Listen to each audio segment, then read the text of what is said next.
ता भेजले बानी बेल के पतैया पे गौरा जी के सैया के ना।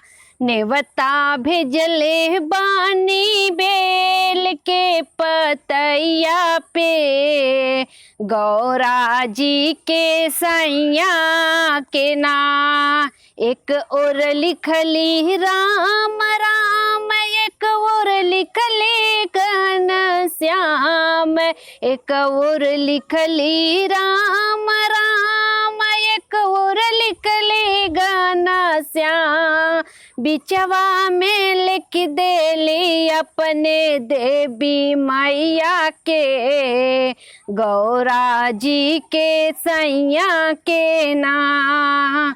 नेवता भेजले बानी बेल के पतैया पे गौरा जी के सैया के ना।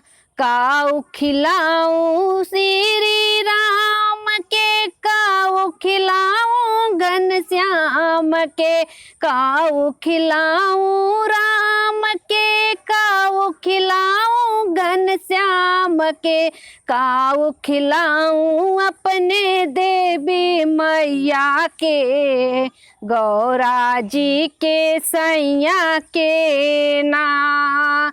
नेवता भेजले बानी बेल के पतैया पे गौरा जी के सैया के ना। नेवता भेजले बानी बेल के पतैया पे गौरा जी के सैया के ना।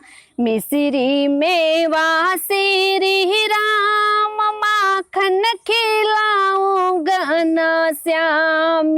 श्री मेवा श्री राम, माखन खिलाऊं घनश्याम।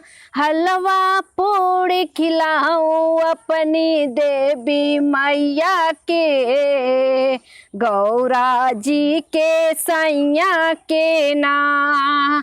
नेवता भेजले बानी बेल के पतैया पे गौरा जी के सैया के ना। कहवा झुलाऊं श्री राम, कहवा झुलाऊं घनश्याम, कहवा झुलाऊं श्री राम, कहवा झुलाऊं घनश्याम। कहवा झुलाऊं अपनी देवी मैया के गौरा जी के सैया के ना। नेवता भेजले बानी बेल के पतैया पे गौरा जी के सैया के ना। अमवा के डरिया श्री राम, कदम की डरिया घनश्याम।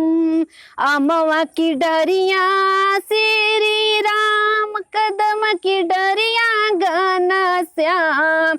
निमिया के डरिया झुलाऊं अपनी देवी मैया के गौरा जी के सैया के ना। नेवता भेजले बानी बेल के पतैया पे गौरा जी के सैया के ना।